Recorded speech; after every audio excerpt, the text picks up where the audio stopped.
Hey guys, ఎలా ఉన్నారు? I want to make peace. I don't want to fight a war any longer. His people are dying. He doesn't have the card. విన్నారు కదా, I want to make peace అంట. Trump శాంతిని నెలకొల్పాలి అనుకుంటారంట. నేను యుద్ధం చేయాలనుకోవట్లేదు, ప్రజలు చనిపోతున్నారు అని ఎంత బాధపడుతున్నాడు. ఒక పక్క బాధపడుతూనే మరో పక్క తన మాట వినని కంట్రీస్ పైన మిసైల్స్ వేస్తాడు. పీస్ అంటే మనం శాంతి అనుకుంటాం, కానీ ట్రంప్ చెప్పేది పీస్ ఏమో అంటే ముక్కలు. ఎనీవే, ఈ ఎర్త్ మీద పీస్ ఉండాలి అని ఇంత గట్టిగా వాదించే ట్రంప్కి ఇంకా నోబెల్ పీస్ ప్రైజ్ రాకపోవడం అనేది నాకైతే చాలా బాధగా ఉంది. 2020లో సాల్మనీని చంపినప్పుడు కూడా ఇలాగే ఇది వార్ మొదలు పెట్టడానికి కాదు, వార్ ఆపటానికి అని చెప్పాడు. ఇప్పుడు ఇరాన్ మీద ఆపరేషన్ ఎపిక్ ఫ్యూరీ అని ఖమేనీని చంపేశాడు. మళ్ళీ I would love not to attack but some times we have to అంటాడు. I want peace, peace is my goal అని చెప్పే ట్రంప్ దాన్ని మాత్రం అస్సలు పాటించడం. అమెరికా మొదటి నుంచి ఇలానే ఉంటుంది. We bring democracy with drones అని చెప్పి Vietnam, Iraq, Afghanistan, Libya, Iran లాంటి చాలా కంట్రీస్ పైన అటాక్ చేసింది. లిటరల్ గా చెప్పాలంటే చాలా కంట్రీస్ లో అరాచకాలు సృష్టించింది. అమెరికా చేసిన అరాచకాల గురించి చెప్పాలంటే ఈ ఒక్క వీడియో సరిపోదు. అందుకే దీని గురించి నేను 2 parts గా వీడియోస్ చేస్తున్నాను. సో ఈ వీడియోలో అమెరికా తన స్వార్థం కోసం టార్గెట్ చేసిన కొంతమంది మెయిన్ లీడర్స్ గురించి చెప్తాను. సెకండ్ పార్ట్ లో నేను చెప్పబోయే లీడర్స్ ఆర్ కంట్రీస్ పేర్లు మీరు ఊహించి కూడా ఉండరు. అది మిస్ అవ్వకూడదు అనుకుంటే వెంటనే మన ఛానల్ని సబ్స్క్రైబ్ చేసుకుని పక్కన ఉన్న గంట సింబల్ కూడా యాక్టివేట్ చేయండి. First one, Mohammad Mosaddegh. Mohammad Mosaddegh ఇరాన్కి 1951 నుంచి 1953 వరకు ప్రైమ్ మినిస్టర్ గా ఉన్నాడు. మొసదేక్ గురించి తెలుసుకోవాలంటే ఇరాన్ హిస్టరీ గురించి కొంచెం తెలుసుకోవాలి. 1941లో సెకండ్ వరల్డ్ వార్ టైంలో జర్మనీ సోవియట్ యూనియన్ పైన దాడి చేసింది. దాన్ని ఆపరేషన్ బార్బరోసా అంటారు అనమాట. ఆ టైంలో ఇరాన్ న్యూట్రల్ కంట్రీగా ఉండేది. Soviet union, America and Britain కలిసి ఒక అలయన్స్ గా ఏర్పడ్డాయి. సోవియట్ యూనియన్ కి అమెరికా అండ్ బ్రిటన్ నుంచి సప్లైస్ పంపాలంటే ఇరాన్ నుంచి రైల్వే అండ్ రోడ్డు ద్వారా పంపాలి. దానికోసం 1942 నుంచి అమెరికన్ సోల్జర్స్ 30,000 మంది పనిచేశారనమాట. రోడ్స్ అండ్ డిపోలు డెవలప్ చేశారు. అలాగే ఇరాన్ లో ఉన్న ఆయిల్ ఫీల్డ్స్ ని బ్రిటన్ కంట్రోల్లో పెట్టుకుందనమాట. ఇరాన్ ఆయిల్ అనేది ఎలైస్ కంట్రీస్ కి చెందిన ట్యాంక్స్ అండ్ ఏరోప్లేన్స్ కి చాలా ఇంపార్టెంట్. అయితే అప్పటి ఇరాన్ కింగ్ అయిన రీజా షా ఈ కంట్రీస్ కి వ్యతిరేకంగా జర్మనీతో ట్రేడ్ అండ్ టెక్నాలజీ డీల్స్ చేసుకున్నాడు. దీంతో జర్మనీ దాడి చేసి ఆయిల్ తీసుకుంటుందేమో అని భయంతో British and Soviet Union Iran పై దాడి చేశారు. ఇరాన్ ఆర్మీ వీక్ గా ఉండటంతో జస్ట్ 6 days లోనే సరెండర్ అయింది. అప్పుడు బ్రిటన్ రీజా షా కొడుకు అయిన మహమ్మద్ రీజా షా పహలావిని సింహాసనం పైన కూర్చోబెట్టింది. అయితే మహమ్మద్ రీజా షా ఎలైస్ కి బాగా సహకరించాడు అనమాట. ఆ టైంలో ఇరాన్ ఆయిల్ ఇండస్ట్రీపై పూర్తిగా బ్రిటిష్ కి చెందిన ఆంగ్లో ఇరానియన్ ఆయిల్ కంపెనీకి కంట్రోల్ ఉండేది. ఇరాన్ కి చాలా అంటే చాలా తక్కువ, 16% కంటే తక్కువ షేర్ వచ్చేది అనమాట. ఇదే టైంలో మహమ్మద్ మొసదేక్ 1951లో ఇరాన్ పార్లమెంట్ మజ్లిస్ ద్వారా ప్రైమ్ మినిస్టర్ గా ఎన్నికయ్యాడు. దీన్ని కింగ్ మహమ్మద్ రీజా షా బలవంతంగా ఆమోదించాడు అనమాట. ఇక్కడ నుంచి ఇరాన్ లో అమెరికా అరాచకాలు స్టార్ట్ అయ్యాయి. 1951లో prime minister Mohammad Mosaddegh Iran oil ఇండస్ట్రీని నేషనలైజ్ చేశాడు. దీంతో బ్రిటిష్ ఆంగ్లో ఇరానియన్ ఆయిల్ కంపెనీకి పెద్ద దెబ్బ తగిలింది. బ్రిటిష్ ఆయిల్ కంపెనీకి వ్యతిరేకంగా నిలబడటంతో ఇరాన్ ప్రజలకి మొసదేక్ నేషనల్ హీరో అయ్యాడు. దీన్ని సహించలేని బ్రిటిష్ గవర్నమెంట్ ఆర్థిక ఆంక్షలు విధించింది. అయినా ఉపయోగం లేకపోవడంతో అమెరికాని హెల్ప్ చేయమని అడిగింది. సెకండ్ వరల్డ్ వార్ తర్వాత అమెరికాకి సోవియట్ యూనియన్ కి మధ్య కోల్డ్ వార్ స్టార్ట్ అయింది. ఈ కోల్డ్ వార్ లో గెలవాలంటే ఇరాన్ లాంటి ఆయిల్ రిజర్వ్స్ ఉన్న కంట్రీ చాలా ఇంపార్టెంట్ అనుకున్న అమెరికా బ్రిటన్ కి హెల్ప్ చేయడానికి ఒప్పుకుంది. America CIA and Britain MI6 కలిసి ఆపరేషన్ అజాక్స్ ని CIA కోడ్ నేమ్ తో డిజైన్ చేశారు. పెయిడ్ ప్రొటెస్ట్లు, మాబ్స్టర్స్ ని హైర్ చేసుకుని ఇరాన్ లో అల్లర్లు క్రియేట్ చేశారు అనమాట. ప్రొటెస్టర్స్ ని రెచ్చగొట్టింది. మీడియా ద్వారా మొసదేక్ పై ఫాల్స్ ఇన్ఫర్మేషన్ స్ప్రెడ్ చేయించింది. పార్లమెంట్ అండ్ ఆర్మీ ఆఫీసర్స్ కి లంచం ఇవ్వటం, ఫాల్స్ ఫ్లాగ్ అటాక్స్ లాంటి మన ది గ్రేట్ అమెరికాకి మాత్రమే సాధ్యమైన కన్నింగ్ యాక్టివిటీస్ తో ఇరాన్ లో అరాచకాలు సృష్టించింది. ఇంకేముంది, 1953లో మహమ్మద్ మొసదేక్ గవర్నమెంట్ పడిపోయింది. Shah Mohammed Reeza పహలావికి full power తిరిగి వచ్చింది. ఇరాన్ ఆయిల్ లో అమెరికన్ కంపెనీస్ కి 40% షేర్ వచ్చింది. చూసారు కదా, కేవలం తమ స్వార్థ ప్రయోజనాల కోసం అమెరికా ఎంతకైనా దిగజారుతుంది. 2013లో CIA మా డైరెక్షన్ లోనే ఆపరేషన్ అజాక్స్ జరిగిందని అఫీషియల్ గా ఒప్పుకుంది. దీనికి అమెరికా చెప్పిన రీజన్ ఏంటో తెలుసా? ఇది US ఫారెన్ పాలసీలో భాగమని. ఇరాన్ ప్రజల్లో అమెరికా పైన తీవ్ర వ్యతిరేకత స్టార్ట్ అయింది. చాలా మంది ఇరానియన్స్ మొహమ్మద్ షాని అమెరికా పప్పెట్లా చూశారు. అప్పటికే ఇరాన్ ప్రజల్లో అమెరికా 1953లో మా డెమోక్రసీని చంపింది అనే భావన బలంగా ఉంది. 1950s నుంచి 1970 వరకు America weapons, technology, financial assistance ఇచ్చింది. అమెరికా హెల్ప్తో Mohammad Shah SAVAK Iran intelligence and security organisation ని ఏర్పాటు చేశారనమాట. దీన్ని తనకు వ్యతిరేకంగా ఉండే వారిని టార్చర్ చేయడానికి, జైల్లో వేయడానికి, హత్యలు చేయడానికి ఉపయోగించారు. మహమ్మద్ షా అమెరికా సపోర్ట్తో చేసిన రెప్రెసివ్ రూల్ వల్ల 1978-79లో ఇరాన్లో ఇస్లామిక్ రెవల్యూషన్ వచ్చింది. విపరీతంగా ప్రొటెస్టులు జరిగాయి. Oil workers, banks, bazaar merchants strike చేశారు. కంట్రీ ఎకానమీకి రోజుకి $60 మిలియన్ నష్టం వచ్చింది. మిలియన్స్ ఆఫ్ పీపుల్ రోడ్ల మీదకి వచ్చారు. దీంతో మహమ్మద్ రిజా షా కంట్రీ వదిలి పారిపోయాడు. అయాతుల్లా ఖమేనీ అధికారంలోకి వచ్చాడు. మళ్ళీ ఆయిల్ ఇండస్ట్రీని కంప్లీట్ గా నేషనలైజ్ చేశారు. అమెరికా, బ్రిటన్ లాంటి విదేశీ కంపెనీస్ ని బయటకు తరిమేశారు. అమెరికా ఇరాన్ ఆయిల్ పై ఎంబార్గో విధించింది. అంటే ఇరాన్ నుంచి ఆయిల్ ఇంపోర్ట్ చేయడం పూర్తిగా ఆపేసింది. దీంతో ఆయిల్ ప్రైజెస్ పెరిగాయి. 1979 ఆయిల్ క్రైసిస్ కి ఇదే మెయిన్ రీజన్. ఇరాన్ తర్వాత అమెరికాకి డైరెక్ట్ గా యాక్సెస్ ఇవ్వకుండా వేరే కంట్రీస్ కి ఎక్స్పోర్ట్ చేస్తుంది. దీంతో ఇరాన్, అమెరికా ఎనిమీస్ గా మారాయన్నమాట.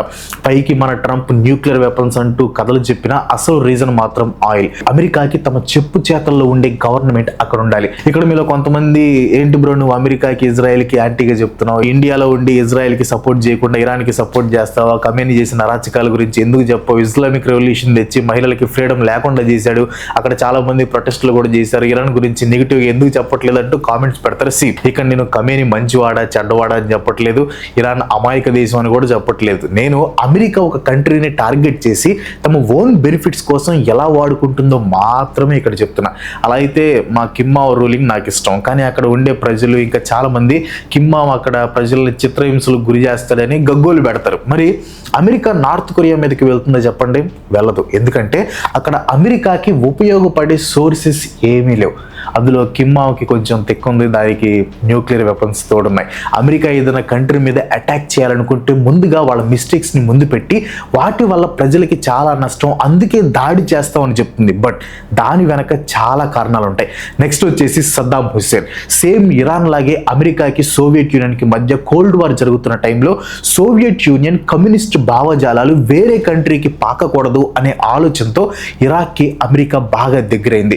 కొన్ని వార్స్లో ఆయుధాలు కూడా సప్లై చేస్తుంది. అమెరికా ఇరాక్కి హెల్ప్ చేస్తుంది అక్కడ ఉన్న ఆయిల్ రిజర్వ్స్ కోసం. కానీ సద్దాం హుస్సేన్ ఆయిల్ సిస్టమ్ని చేంజ్ చేయడానికి ప్రయత్నించాడు. అది జరిగితే అమెరికా ఎకనామిక్ సిస్టమ్కి ప్రాబ్లం అవుతుంది. సద్దాం హుస్సేన్కి ఆ కంట్రీలో పాపులారిటీ పెరగటం అమెరికాకి నచ్చలేదు. అందుకే అమెరికా తనకు మాత్రమే తెలిసిన సేమ్ స్ట్రాటజీని ఉపయోగించింది. సద్దాం హుస్సేన్ పై ఎలిగేషన్స్ చేయడం మొదలుపెట్టింది.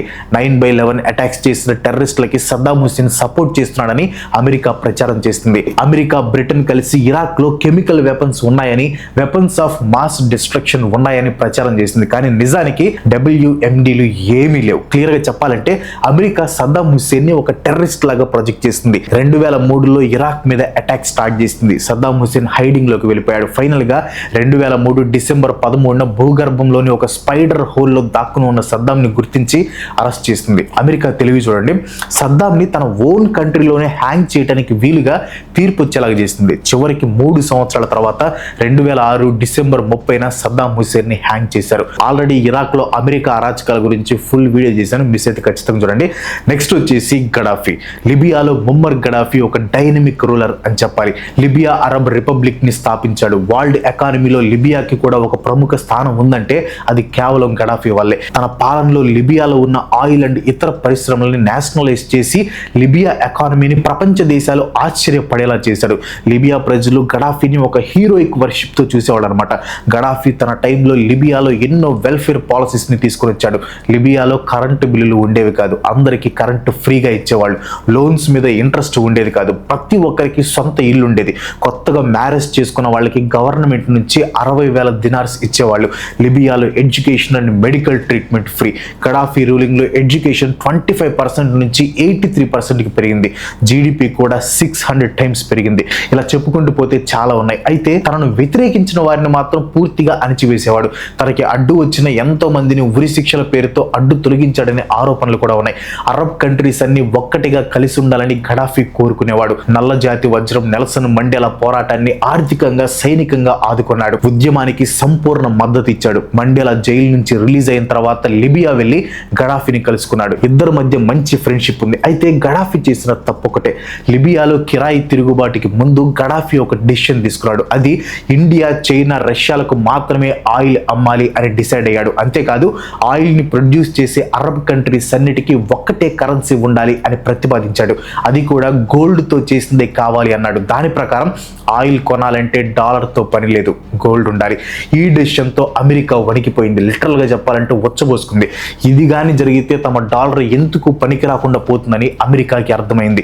అదే జరిగితే అమెరికా ఆధిపత్యం కోల్పోతుంది. తునీసియాలో జరిగిన జాస్మిన్ రెవల్యూషన్ పేరు చెప్పి లిబియాలో కిరాయి ఉద్యమంకి అమెరికా ప్లాన్ చేసింది.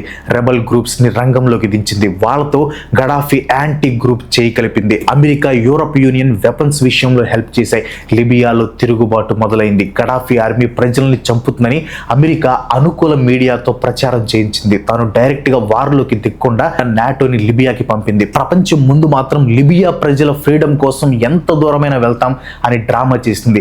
లిబియా వార్లో అమెరికా చేసిన అరాచకాలు అన్ని ఇన్ని కావు. డిప్లీటెడ్ యురేనియం తో కూడిన బాంబ్స్ ని విపరీతంగా వాడే. ఈ డిప్లీటెడ్ యురేనియం అనేది న్యూక్లియర్ బాంబ్స్ లో వచ్చే వేస్టేజ్ అనమాట.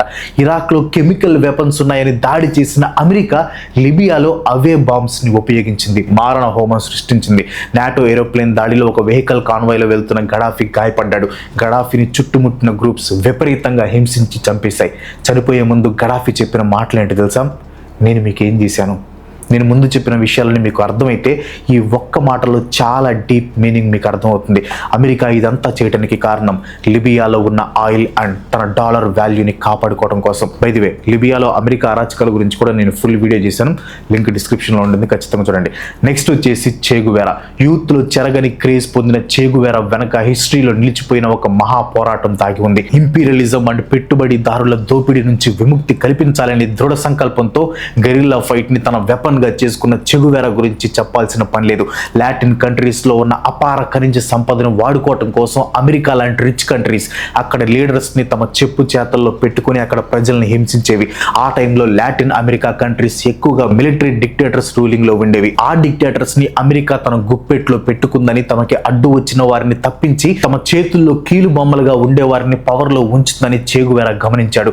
పీపుల్స్ మూవ్మెంట్ ని డెమాలిష్ చేయడానికి అమెరికా CIA ఎప్పుడు సర్వైలెన్స్ ఉంచుతుంది అని గ్రహించాడు. ఏదో ఒక రోజు వ్యవస్థలో మార్పు రావాలని, అది ఉద్యమం వల్లే సాధ్యమవుతుంది అనుకున్నాడు. అందుకే డాక్టర్ డిగ్రీ ఉన్నా కానీ పేషెంట్స్ కంటే సిస్టమ్ కి ట్రీట్మెంట్ అవసరం అని భావించి 1953లో ఉద్యమం వైపు అడుగులు వేశాడు. 1954లో చెగువేరా మెక్సికో వెళ్లారు. అక్కడే చెగువేరా ఫిడెల్ కాస్ట్రోని కలుసుకొని గెరిల్లా ఉద్యమంలో ట్రైనింగ్ తీసుకున్నాడు. క్యూబా లాటిన్ అమెరికాలో ఉండే ఒక చిన్న ఐలాండ్. ఇది అమెరికా హ్యాండ్ ఓవర్ లో ఉండేది. క్యూబా ప్రెసిడెంట్ బటిస్టా అమెరికాకి ఎప్పుడో సరెండర్ అయిపోయాడు అనే ఎలిగేషన్స్ ఉండేవి. బటిస్టా రూలింగ్ లో అక్కడ ప్రజల జీవితాలు దయనీయంగా ఉండేవి. ఎటు చూసినా పేదరికమే కనిపించేది. చెగువేరా అండ్ ఫిడెల్ కాస్ట్రో ఇద్దరు కలిసి క్యూబా సైనికులతో పోరాటం చేసి అన్ని ప్రాంతాలని తమ ఆధీనంలోకి తీసుకున్నారు. అమెరికా డామినెన్స్ క్యూబాలో క్లోజ్ అయింది. ఫిడెల్ కాస్ట్రో చెగువేరాని క్యూబాకి ఫినాన్స్ మినిస్టర్ గా, క్యూబా నేషనల్ బ్యాంక్ ప్రెసిడెంట్ గా నియమించారు. చెగువేరా క్యూబా డెవలప్మెంట్ కోసం చాలా కంట్రీస్ తిరిగారు. క్యూబాని మళ్ళీ తమ ఆధీనంలోకి తెచ్చుకునేందుకు అమెరికా చాలా ప్లాన్స్ వేస్తుంది. కానీ ఫిడెల్ కాస్ట్రో అండ్ చెగువేరా ఉండగా అమెరికా తన ట్రయల్స్ పనిచేయవు అని గుర్తించింది. చెగువేరాపై CIA నిరంతరం నిఘా పెట్టింది. ఆయన ప్రతి మూమెంట్ ని ట్రాప్ చేస్తుంది. ఒక కంట్రీలో పవర్ లో ఉన్నా కూడా చెగువేరా ఉద్యమాన్ని మర్చిపోలేదు. 1965లో చెగువేరా సీక్రెట్ గా కాంగో వెళ్లారు. అక్కడ గెరిల్లా వారిని నడిపించారు. అది కొన్ని కారణాల వల్ల ఫెయిల్ కావడంతో మళ్ళీ క్యూబా తిరిగి వచ్చారు. 1966లో మళ్ళీ సీక్రెట్ గా బొలీవియా వెళ్లారు. అక్కడ మిలిటరీ గవర్నమెంట్ కి అగెన్స్ట్ గా పోరాడారు. అమెరికా CIA బొలీవియన్ గవర్నమెంట్ కి హెల్ప్ చేస్తుంది. బొలీవియా మిలిటరీని తమ ఇంటెలిజెన్స్ తో ట్రైన్ చేసి చివరికి చెగువేరా డెత్ కి కారణమైంది. ఇది కూడా లాటిన్ అమెరికాలో ఉండే మినరల్ వెల్త్ కోసమే. Nicholas Maduro. వెనిజులా వరల్డ్ లోని బిగ్గెస్ట్ ఆయిల్ రిజర్వ్స్ ఉన్న కంట్రీ. ఇంత పెద్ద ఆయిల్ రిజర్వ్స్ ఉన్న కంట్రీపై అమెరికా కన్ను పడకుండా ఉంటుందా చెప్పండి. చెవ్రాన్ వెనిజులాలో ఆపరేట్ చేస్తున్న మేజర్ US ఆయిల్ కంపెనీ. దీని కెపాసిటీ ఎంత తెలుసా? 2,50,000 బ్యారెల్స్ పర్ డే. ఇంకా 50% పెంచడానికి ట్రై చేస్తుంది. ఎక్సాన్ మొబిల్, కోనుకో, ఫిలిప్స్ లాంటి చాలా కంపెనీస్ వెనిజులాలో ఆయిల్ పైన ఆధారపడి ఉన్నాయి. ఈ కంపెనీస్ ఎలక్షన్స్ లో ట్రంప్ గెలవడానికి $249 మిలియన్ సుమారు 2,000 కోట్లు ఖర్చు పెట్టాయి. 2024లో ట్రంప్ ఆయిల్ ఎగ్జిక్యూటివ్స్ తో మీటింగ్స్ లో కూడా $1 బిలియన్ రైజ్ చేయమని అడిగాడు. పాలసీస్ ఇస్తాను అని ప్రామిస్ చేశాడు. నికోలస్ మడురో పవర్ లోకి వచ్చిన తర్వాత యుఎస్ ఆయిల్ కంపెనీస్ ని కంట్రీ నుంచి తరిమేశాడు. ట్రంప్ ఊరుకుంటాడు చెప్పండి? మడురో మీద ఫోకస్ చేశాడు. వెనిజులా నుంచి అమెరికాకి భారీగా డ్రగ్స్ వస్తున్నాయని ట్రెండీ, అరగ్వా గ్యాంగ్, కార్టెల్ డీలా సోలెస్ లాంటి గ్రూప్స్ మడురో సపోర్ట్ తో సంవత్సరానికి 200 నుంచి 250 టన్స్ కోకేన్ ని అమెరికాకి ట్రాన్స్పోర్ట్ చేస్తున్నాయని చెప్పాడు. మడురో ఎలక్షన్స్ లో ఫ్రాడ్ చేశాడని, కంట్రీని నార్కో స్టేట్ గా మార్చాడు అని అలిగేషన్స్ చేశాడు. మడురోని క్యాప్చర్ చేయడానికి లా ఎన్ఫోర్స్మెంట్ ఆపరేషన్ ని స్టార్ట్ చేశాడు. జనవరి 3, 2024 రాత్రికి రాత్రి ఒక కంట్రీ ప్రెసిడెంట్ ని క్యాప్చర్ చేసి అమెరికాకి తీసుకొచ్చారు. ఇక్కడ అమెరికా మడురోని నార్కో టెర్రరిజం చేస్తున్నాడని క్యాప్చర్ చేసిందా? నిజానికి అమెరికాకు వచ్చే డ్రగ్స్ ఎక్కువగా మెక్సికో అండ్ చైనా నుంచి వస్తాయి. వెనిజులా ఒక మైనర్ ట్రాన్సిస్ట్ పాయింట్ మాత్రమే. ఎక్స్పర్ట్స్ మడురో క్యాప్చర్ తర్వాత కూడా డ్రగ్ ట్రాఫికింగ్ కంటిన్యూ అవుతుంది అని చెప్పారు. ఆపరేషన్ తర్వాత ట్రంప్ అమెరికా ఇప్పుడు వెనిజులాని రన్ చేస్తుంది అని చెప్పాడు. సేఫ్ ట్రాన్సిషన్ వరకు ఆయిల్ ఇండస్ట్రీని కంట్రోల్ చేసి రీబిల్డ్ చేస్తామని చెప్పాడు. అమెరికా తన స్వార్థ ప్రయోజనాల కోసం ఏదైనా చేస్తుంది. ఇక్కడ మనం గమనించాల్సిన విషయం ఏంటంటే అమెరికా ఇలా అరాచకాలు సృష్టించిన ఏ కంట్రీ కూడా ఇప్పటి వరకు తిరిగి కోలుకోలేదు. అప్పటి వరకు ఎంతో కొంత డెవలప్మెంట్ వైపు వెళ్తున్న కంట్రీస్ కూడా అమెరికా క్యాప్చర్ తర్వాత ఇంకా ఎక్కువ ఫైనాన్షియల్ క్రైసిస్ ని ఫేస్ చేస్తున్నాయి. మన కంట్రీపై అటాక్ చేసి పహల్గామ్లో 26 మందిని టెర్రరిస్టులు చంపినందుకు మనం పాకిస్తాన్ పై ఆపరేషన్ స్టార్ట్ చేస్తే ట్రంప్ అండ్ సపోర్టెడ్ కంట్రీస్ వెంటనే రెస్పాండ్ అవుతాయి. యుద్ధం ఆపాలి అని నీతులు చెప్తారు. కానీ అమెరికా మాత్రం తన మాట వినని ప్రతి కంట్రీలో అరాచకాలు సృష్టిస్తున్నా కానీ ఎవ్వరూ మాట్లాడరు. ఇప్పటి వరకు చెప్పిన వాళ్ళందరూ మనకి తెలిసిన వాళ్ళే. అమెరికా అరాచకాలు ఇంకా చాలా ఉన్నాయి. అవి మీరు ఎప్పుడు విని కూడా ఉంటారు. సబ్స్క్రైబ్ చేసుకొని బెల్ ఐకాన్ని ఆన్లో పెట్టుకోండి. సెకండ్ పార్ట్తో వెంటనే వచ్చేస్తా. వీడియో వస్తే ఒక లైక్ కొట్టి మీ ఫ్రెండ్స్ అండ్ ఫ్యామిలీకి షేర్ చేయండి. నెక్స్ట్ వీడియోలో మళ్ళీ కలుసుకున్నాం. సెలవు. బాయ్.